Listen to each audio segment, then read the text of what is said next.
Big Mike here with Hayes Entertainment. Today's episode. We got NFL legend Donnie Edwards, Kansas City Chiefs and San Diego Chargers. If you like what we're doing, hit the subscribe button. Let's go. This is Donnie Edwards, and I'm getting ready to go on I Only Touch Greatness podcast. Looking for the most beers on tap, great steaks, great staff? Head over to the John B. Pub. We got the best beers, steaks, chicken wings, nachos in town. Come see us at the John B. Pub. The John B. Pub, the best bar in town. Come sign up for our football pool. Say Hayes sent you. The number one sports podcast in Vancouver with Ryan Hayes and Big Mike. Ryan Hayes and Big Mike. I never stop. I Only Touch Greatness podcast.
I Only Touch Greatness podcast with Ryan Hayes and Big Mike. We are going live. Hello. Hey, Donnie. How's it going? Pretty good. How you doing? Hey. Good. Thank you very much for taking the time for us today. We really appreciate it. Yeah, no, for sure. Thanks for having me. I'm Ryan, by the way, and this is Big Mike that you've been talking to. Ryan, what's up with all that Seahawk? Hey, well, we'll get into that. I go to a lot of games. It's a 2-hour drive for us, so. Right. No, it's all good. Where you live at? Vancouver, Canada. Oh, right on. Yeah. So a lot of people from BC, are they more gravitates towards the Seahawks since it's the closest city? Probably, but every team has their small group of them. Mike's a Bengals fan for all we know. Sorry to hear that. Hey, we'll have a future. We finally got a quarterback, so. Well, that's no guarantees. What does that mean? Yeah. Exactly. We thought we had a quarterback with the Chargers back in 1998. Yeah. I hear you. Donnie, I just wanted, Donnie, we're just going to hit you with a bunch of questions about your career and what you're up to these days. Sounds good. Ryan, go ahead. You can have the first one. Okay. Born in California, and for any of us that don't know your childhoods, can you tell us about your childhood when you started playing sports? Yeah, born and raised here in San Diego, big military town. I have a lot of family members that served in the military, starting with my grandfather, Max Razzo, also a Pearl Harbor survivor. And then a number of my brothers and sisters and my dad and just a whole bunch of people, so it's just kind of entwined here in San Diego with the big military. Because you got the big naval base out here and also Camp Pendleton and Miramar.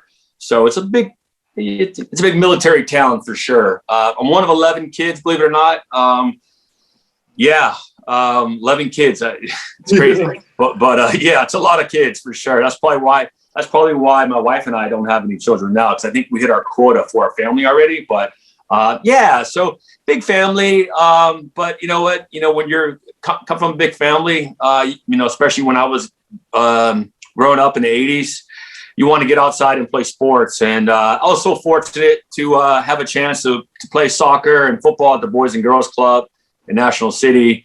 Kind of got me got me the feeling of competition and being part of a team. And since then, I wanted to start playing football. So I started playing football when I was 7 years old down in San Diego. And that kind of like just lit the fire underneath me to play sports. And from there, I played baseball, I played basketball. I mean, even playing all those three sports in high school, and even playing baseball and football at UCLA as well. So, so very outdoorsy here in San Diego, big family, but love playing sports and, being part of the whole military community as well. Give back to the men and women that serve our country, that give us this opportunity as well. I want to make sure that, we do that for them.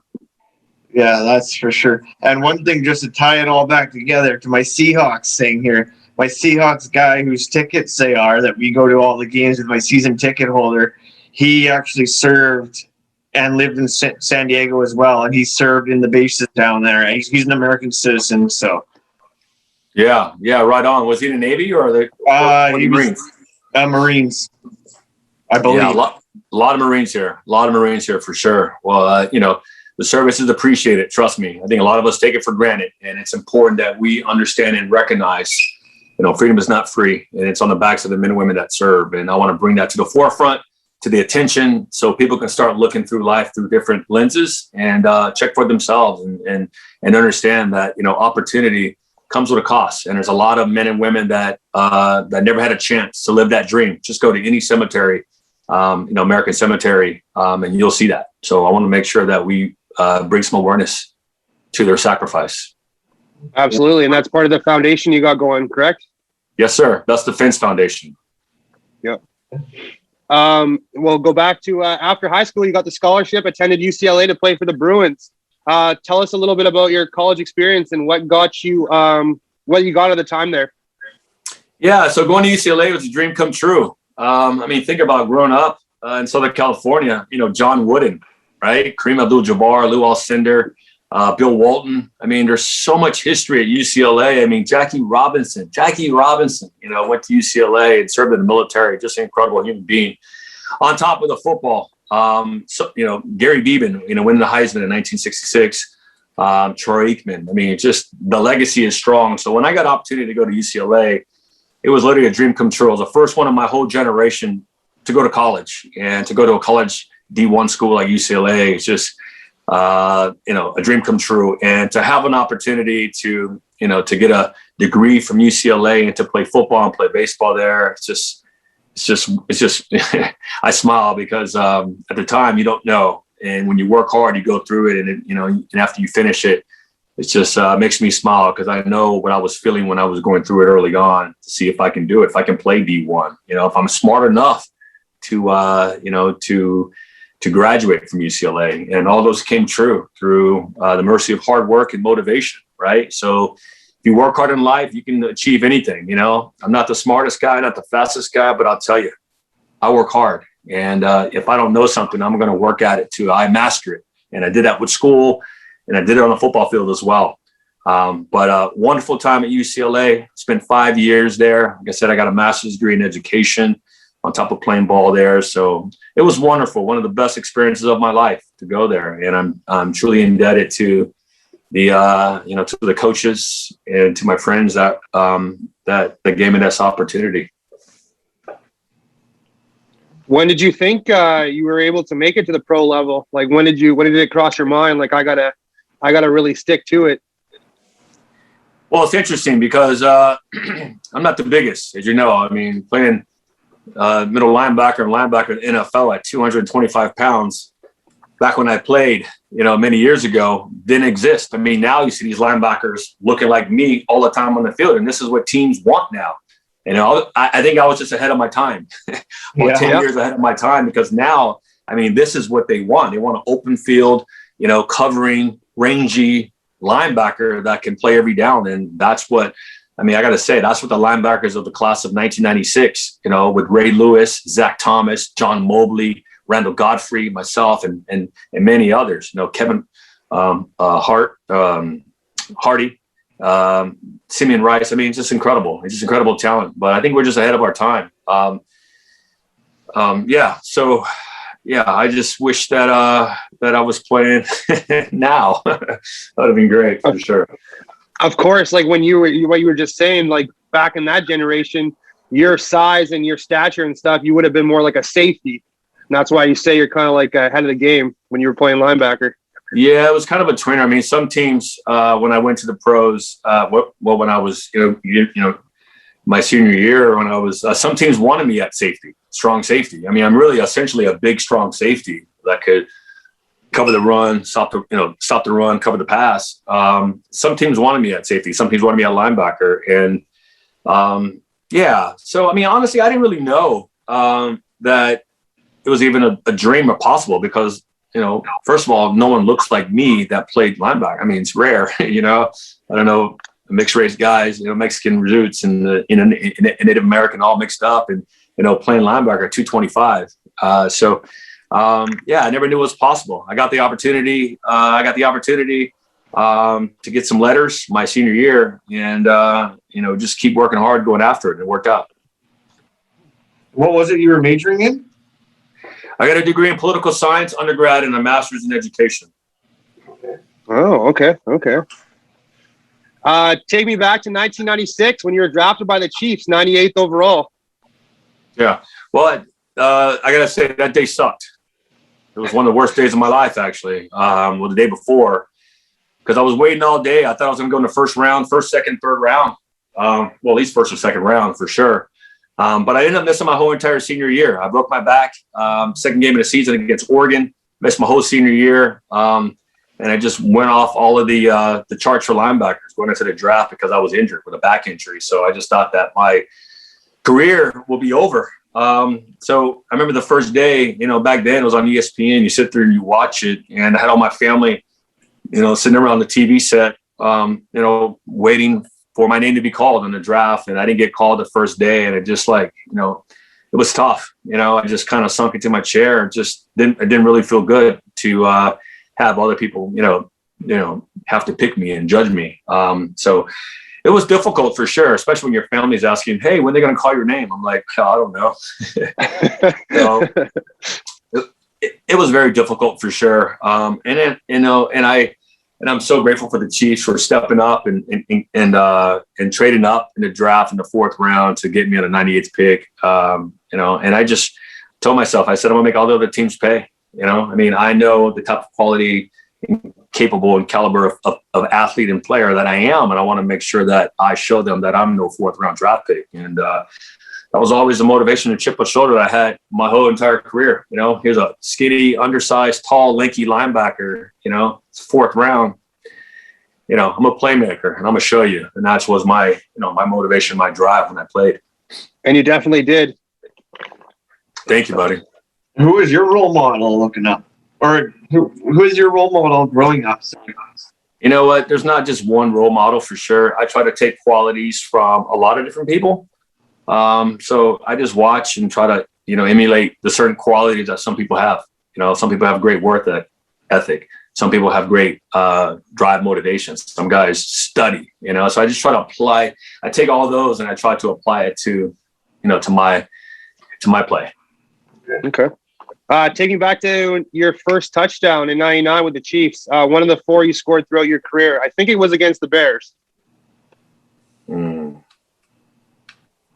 Oh, yeah. I remember that one. I think it was like an 80-yard fumble recovery.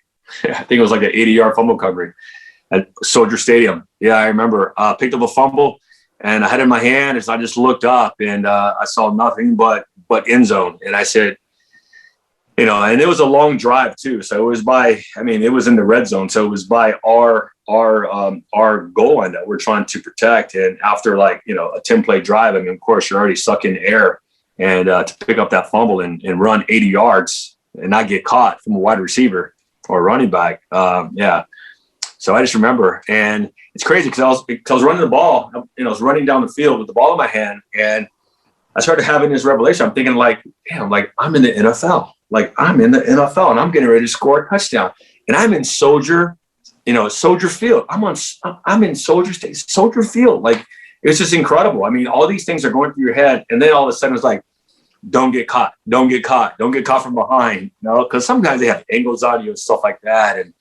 And sometimes, we can look up at the scoreboard and see the Jumbotron or the little like video. So you can kind of see if anyone's behind you, kind of like a little cheap, but you look up there like, okay, no one's behind me. I can get kind of cruise a little bit, but yeah, it was a great touchdown. It was the first touchdown of my career.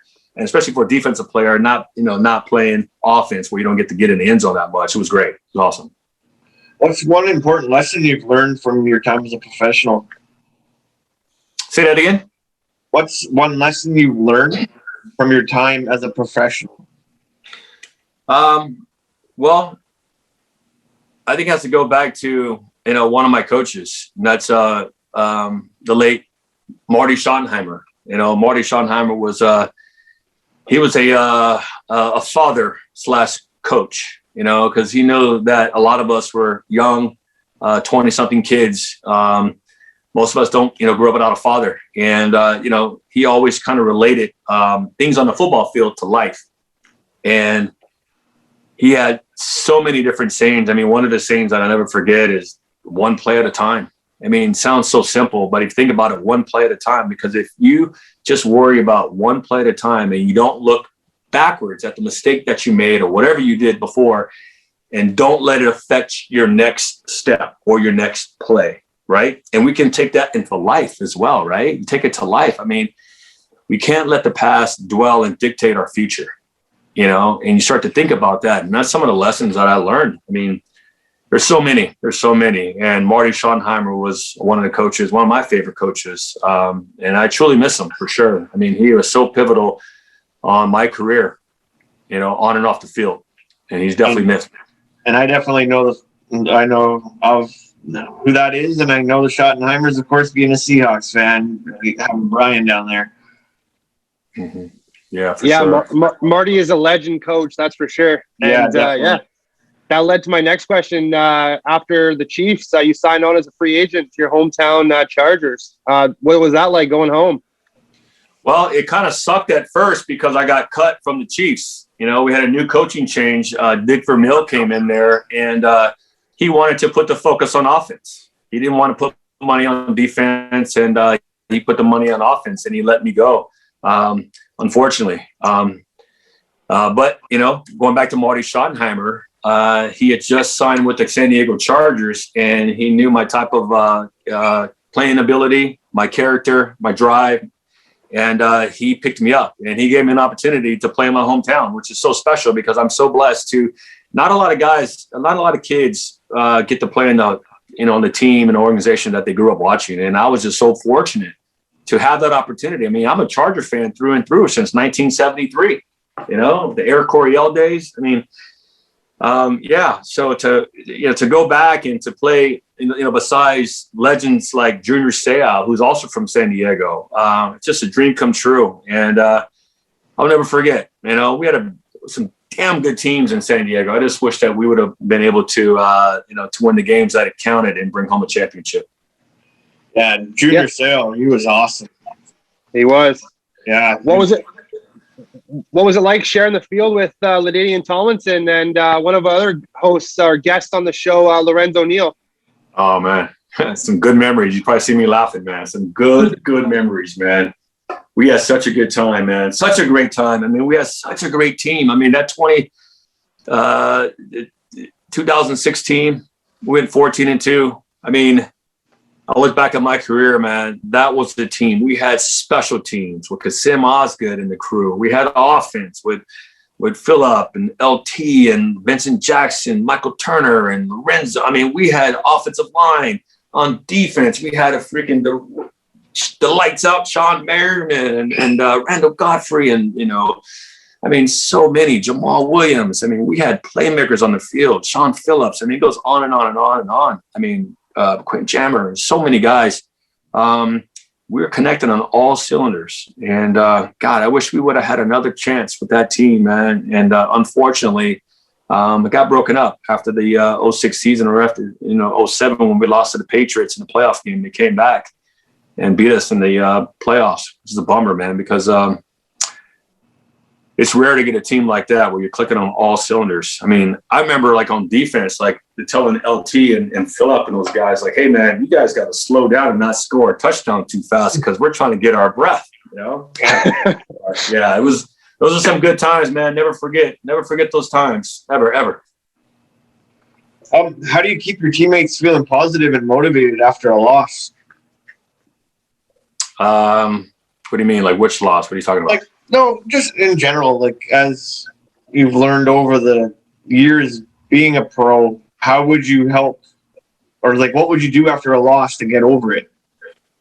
Well, just think about what I just mentioned earlier about what Marty Schottenheimer said. You know, so what did he say? One play at a time, one game at a time. You know, if you keep looking back and reflecting on the loss that you had, how are you going to like win the next game, right? So you always got to look forward. That goes on through so many different avenues, right, Brian? I mean, that goes through so many avenues. If you think about it, it's so simple, but it's so true, right? If we keep reflecting on the last game that we lost, we're never going to win the next game that's in front of us, you know? So that's how you do it. Yeah, you always got to look forward. Exactly. You have to. You can't look, behind you all the time. Yeah, sounds like an ex-girlfriend. 2002 named to the Pro Bowl, and then 2004 NFL Alumni Linebacker of the Year, as well as second team All-Pro. What was it like being honored at that stage? No, it's cool. I mean, it's a dream come true to be voted as one of the best to play the game, and to be part of my peers. I always thought that I was there by my numbers and playing, but just for whatever reason, never got selected. I was always a first alternate, whatever. But, I made it there, which is great. I'm proud.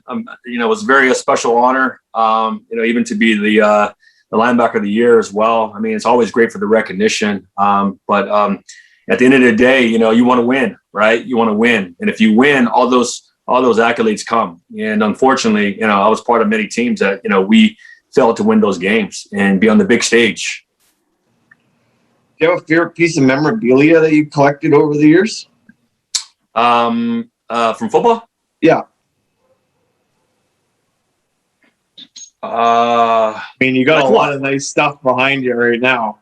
Yeah, I got some cool stuff. A lot of this is military stuff that I collected along the way, like flying with the Blue Angels, back here, and being with the Navy SEALs, and the Marines, and training, and all the 10 USO tours I've been all around the world as well. I mean, but I never really collected football memorabilia really. I have my own jerseys and helmets and things like that, and like some high school stuff that I still have, but I don't know, I need to like display it somewhere. I think I just have it up in the attic or someplace like that. I wish at the time I was collecting more when I was playing, right? So, being around the guys and collecting jerseys, what guys do now, but hindsight is 2020, right? Would have, could have, should have. I mean, I've been around so many different, phenoms, like Hall of Famers. I just wish that I would have got jerseys and helmets and kind of like put that in my gym or my sports room or something like that. I mean, but would, could have, should have. I wish I should have done it. Yeah, sure. Absolutely. That would have been cool. I know. I missed it. You should have told me I missed it. Mike wasn't even born back then. I was. You headed back to Kansas City to finish off your career. That must have been special as well, where you started. Yeah, it's kind of like Dorothy going back to Kansas, right? In The Wizard of Oz. Yeah. Yeah, but I thought we were going to win. I really did, because right before I went out there, the Chiefs went to the playoffs. I think they played the Colts that year in 2007. I got there 2008, and then there was a big like purge of the veterans in 2008 with the Kansas City Chiefs, and the atmosphere of the team just completely changed. And it was difficult. I think we went 4-12 that year, which is not what I wanted to go in. In my 12th or 13th year of my career, I wanted to be part of a winning organization, and it's unfortunate. I wish that things were a lot better, because it's always better when you win. I love going back to Kansas City. I mean, that's my home away from home. I mean, that is my other home. I mean, there's nothing like the fans that took me in the city. I mean, it's my roots for sure. Here's a boy, a kid from Southern California going to the Midwest, and the fans and the people out there are just amazing, and that's something I'll never forget. I'm glad I had a chance to go back because, first of all, I should have never left in 01. I should have stayed there my whole entire career, but unfortunately, as a player, it's out of your control. All you can do is what you do on the football field, and that's what I try to do. Game in, game out. I put my play on the field, and the numbers speak for themselves. Kind of takes us to another question we have here is, did you have a favorite road city? And now I'm guessing it's Kansas City, or like what? You know what I mean? Well, there's nothing like playing in Oakland, right? There's nothing playing like in the Oakland Coliseum. I mean, the Black Hole. Those fans are special for sure. And it's kind of like the heightened, it makes the game more intense, I guess, when you have like Ravage fans like that are so into their team, and it makes it even more sweeter when we kick their butts too in their stadium. But yeah, I mean, I love those stadiums playing in like Philly as well. I mean, the fans are just like so. I mean, Seattle. I mean, going to Seattle. I mean, that stadium is so incredibly loud. I mean, it's crazy. You have to put like tape over your ear holes on your helmet because it's so loud. I mean, I think a lot of people just think that Arrowhead's loud. I mean, Arrowhead is the number one loudest stadium for sure. But close second, I got to tell you, is Seattle. I mean, it is loud there. I don't know. You guys must be piping in sound noise or something, man. It's too loud. No, I stand the whole time and I scream the whole time at the top of my lungs. Yeah. Every person does that. And if you're not doing it, you're getting screamed at. He has to stand, right? He has to stand, though. He's only 4'9". I got to stand to see over the seat. You retired as only 8 players in history of the NFL to be in the 2020 club, 20 interceptions and 20 sacks. That's a pretty unique stat as well. Yeah, it's great. Definitely a special group for sure. I mean, all those guys are, a special group, and a lot of them are in the Hall of Fame. But it's great. I mean, like I said, I pride myself on making plays. I call myself, I'm a playmaker. I'm a playmaker, and I said, like, I let my play on the field speak for itself. The numbers don't lie. It is what it is. And it's all I can do. And it's nice to to have that that to be part of that special group for sure. In hindsight, looking back at my career, I mean, I think I did well. The numbers speak for themselves, but also I just wish that our win-loss were different, and I had more opportunity to be in the playoffs. And, I mean, especially watching, some of the guys I played against, like Tom Brady. I mean, it's incredible. I mean, for whatever reason, they find a way to win. They find a way to be in the playoffs, and they find a way to be competitive, and they find a way to, to win Super Bowls. And that's a legacy right there for sure. And unfortunately, I never had that opportunity. I mean, all the teams I played on, I never had sounds kind of crazy, but we never even won a playoff game. Wow. Crazy. Yeah. So close so many times, but never won a playoff game. Okay. Yeah, especially with all those San Diego teams. Yeah. Well, Kansas City, 13-3. Yeah. 1997. Yeah, Tony G and Tony Richardson. You guys were stacked there too. Oh man, we had a squad, man. We had Derek Thomas. We had a squad, man. Dale Carter, James Hasty. I mean, do you still keep in contact with Tony G? Yeah, I still stay in contact with a lot of my teammates. Actually, I'm one of the coordinators for the NFL Legends Community, which is a transition program to help guys with life after football. We have a whole bunch of programs, benefits, and services available to help guys navigate themselves, to whatever they want to do post-career. We connect them with their teams and also with the NFL, and just kind of connect them again. I mean, they're all legends. You play the game. There's not very many of us, and just to connect and have that camaraderie and that locker room feel again is important. So I stay in contact with a number of guys, and it's important as we transition for sure. Absolutely, it is. Those are the best times of your life is playing with your teammates. Yeah, for sure. It was special. It'd have been special if I had a ring. I hear you. Yeah, but it's all good, man. It's all good. It was a good run.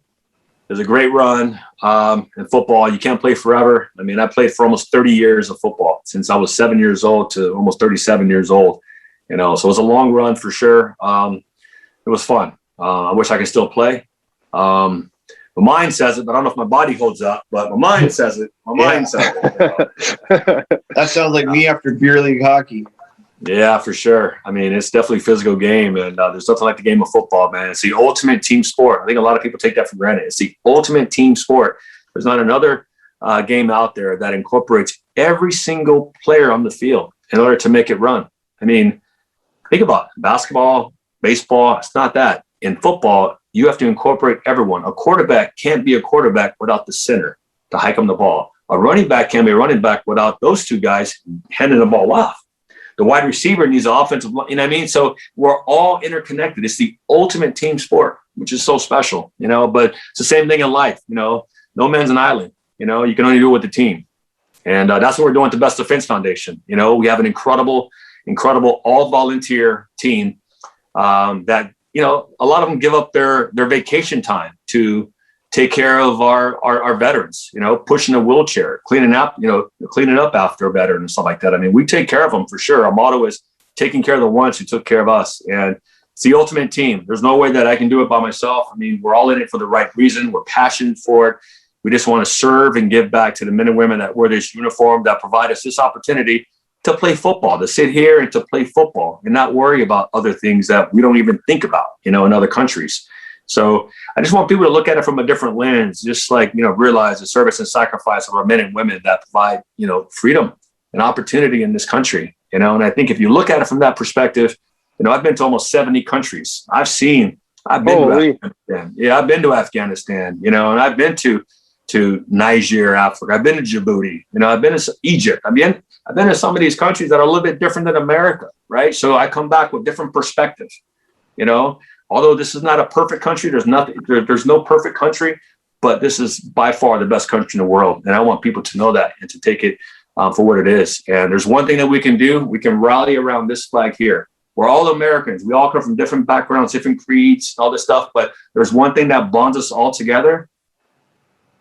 It's that right there. That bonds us all together. We're all Americans. We're all Americans. And hopefully we can overcome anything together as Americans, not individuals, as Americans. The ultimate team. Think about it. The ultimate team. You know, country's a team. Everything's a team. And that's why I look at things.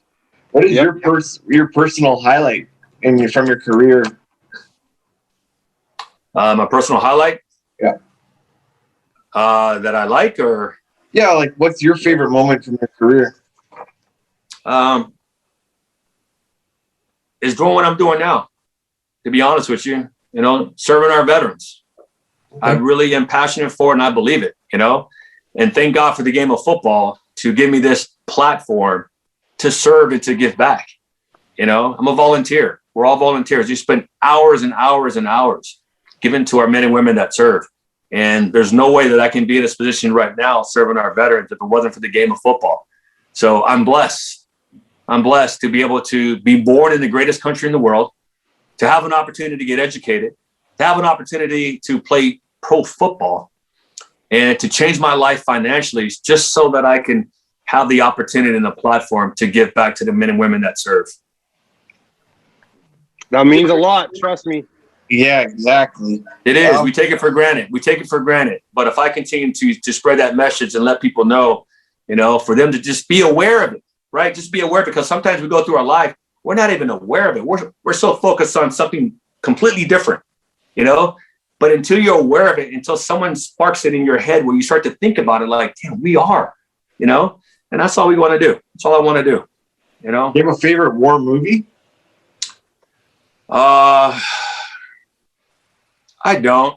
I like documentaries. Really, I want to learn. You know, I mean, there's so much to learn out there, and I mean, I read a lot of nonfiction, and you want to stay close to those historic pieces where you can learn about the past, learn about history, you know, because a lot of things that happen, it's all recycled again, you know, in 2021. If you look at history, understand the facts, right?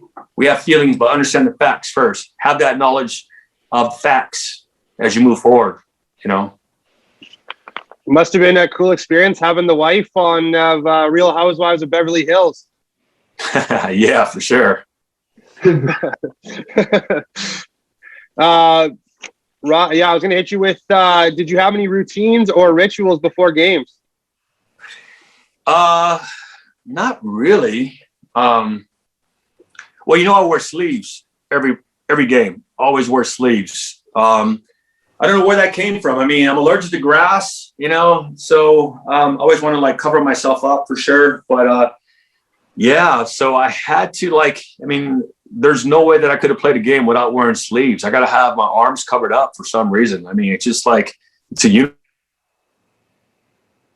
uniform, and I can't imagine if someone said, "Hey, you can't wear sleeves this game," and how naked I would feel. You know what I mean? But yeah, so I wear sleeves every game. I mean, I don't know if you'll see me maybe once or twice early in my career. I'm not wearing sleeves in a game, but that was just almost part of my uniform.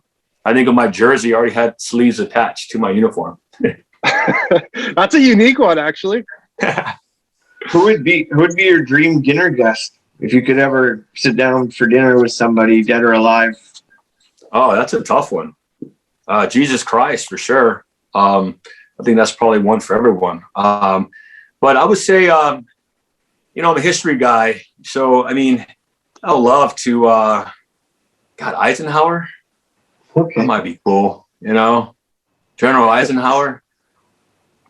Yeah, probably General Eisenhower, just to talk about, the invasion and what was going through his head, because if you think about it, that's the biggest thing in the world at the time. And he's the main guy making the decisions. And, just because you make a decision, you think it's right, but is it the right thing? And what happens if it fails? I mean, think about D-Day, right? Think about, Operation Overlord and sending, 200,000, men into battle, and imagine it not succeeding, and his anxiety and his worries, thinking about, that kind of stuff. And yeah, I mean, I would love to sit down and talk to him. Yeah, pick his brain a little bit. Yeah, and I love history, man. I love history, and I mean, there's so many. So I just try to read up, watch documentaries, and to learn a little bit about it. I mean, like I said, I love history. I love all the old cars and things like that. I mean, I just really appreciate that. Is there actually a show you've been binge watching? No, not particularly. No, I'm really into Jack Carr. So I'm not sure if you guys are aware of Jack Carr. So no, I haven't. Yeah, so okay. Jack Carr, this is a book you guys got to get. His first book is called The Terminal List. This is his first book. Okay. He has 4 books now. This is his first book. I suggest you guys read this book. He's a former Navy SEAL, 20 plus years in the Navy as a Navy SEAL, and has become an author now. He has 4 novels now, and his latest one is The Devil's Hand. So I suggest you guys go out there and read his books. They're exciting. I mean, it is. It's based off of some of his journeys as a Navy SEAL, but it's all fiction. But it's actually really great. So I've been kind of with my nose deep in The Devil's Hand right now. Okay, fair enough. Me and the wife went to Hawaii for our honeymoon last year, and we went to Pearl Harbor. And to this day, I still got goosebumps when we went on the tour and stuff. And I ended up buying a book from some guy, one of the survivors that's still on the island. Actually, he signed the book and stuff. And to this day, it's gives me goosebumps even looking at the pictures of being there and witnessing it all. Yeah, and I've done that as well, actually. Oh, you have been out there? Yeah, that's a very special place for sure. That's where it all started. That's the whole reason why we decided to jump in the war. The day that will live in infamy for sure. And speaking of Pearl Harbor, I mean, this December, we're going to be bringing, I think, up to, or maybe more, 40 World War II veterans back for the 80th commemoration of the attack on Pearl Harbor. So we're trying to put that together right now. It's going to be December 7th, of course, 2021. And we're going to give all of these veterans an opportunity to go back with their brothers for the big commemoration in Hawaii. Wow. So that's going to be special. Already working on it right now. Got a bunch of veterans that can't wait to be back there. So that's going to be special. Looking forward to that. Yeah, absolutely. That's crazy. That's awesome. Good for you for setting that up. I love Hawaii. Honolulu is great. Maui, of course, is great as well. And in Honolulu, they got the War Museum as well right there, I believe, right on the beach. That's where we always stay. Yeah, did you guys get a chance to go to Punch Bowl? No. It's the National American Cemetery in the Pacific. It's near Diamond Head. So I highly suggest you guys next time you're around Hawaii, spend a couple of hours and looking at all the men and women. I think we did actually. We went on a tour. We went to one of the big cemeteries. I'm not sure if that's the one, but it was like the National Cemetery or whatever. Yeah, and I'm pretty sure that I just didn't know what it was called. Yeah. Okay. Yeah, that's it for sure. It's incredible. Inouye's buried there. Part of the 442nd. I mean, there's a lot of men and women there who wanted to live the life that we're living right now, but sacrificing their life so that we can have freedom. And there's no better respect for them is to pay them a visit and to recognize them for their service. Yeah. Hey, Donnie, I just want to thank you very much for taking the time for us today and coming on. And I hope everyone checks out the Best Defense Foundation, guys. And Donnie Edwards, NFL veteran here, guys. Thank you very much for taking the time. Yeah, thank you guys for having me. So make sure you check out our website, bdf.org, Best Defense Foundation. We're on all the social channels for sure, Instagram, Facebook, and that kind of stuff as well. Like I said, we have incredible videos. Take a peek, go on YouTube. And check out some of our videos. I think we have like 65 videos. Check out some of our videos from the programs that we've taken veterans back. So instead of hearing it from me, you can hear it directly from the veteran's mouth on the beaches of Omaha or the top of Mount Suribachi in Iwo Jima. I mean, this is so special to be able to do that. And we're only able to do it by the generous donations of you guys. So we're all volunteers. All the money that we raise goes directly back out to our veterans. So it helps us with our mission, and we encourage you guys to help and give back, and so we can honor these guys and honor more veterans as we move forward. That's for sure. Everyone check it out, guys. If you're looking for a mug, perhaps a hoodie, head on over to IOnlyTouchGreatness.com. Looking for the most beers on tap, great steaks, great staff? Head over to the John B. Pub. We got the best beers, steaks, chicken wings, nachos in town. Come see us at the John B. Pub. The John B. Pub, the best bar in town. Come sign up for our football pool. Say Hayes sent you.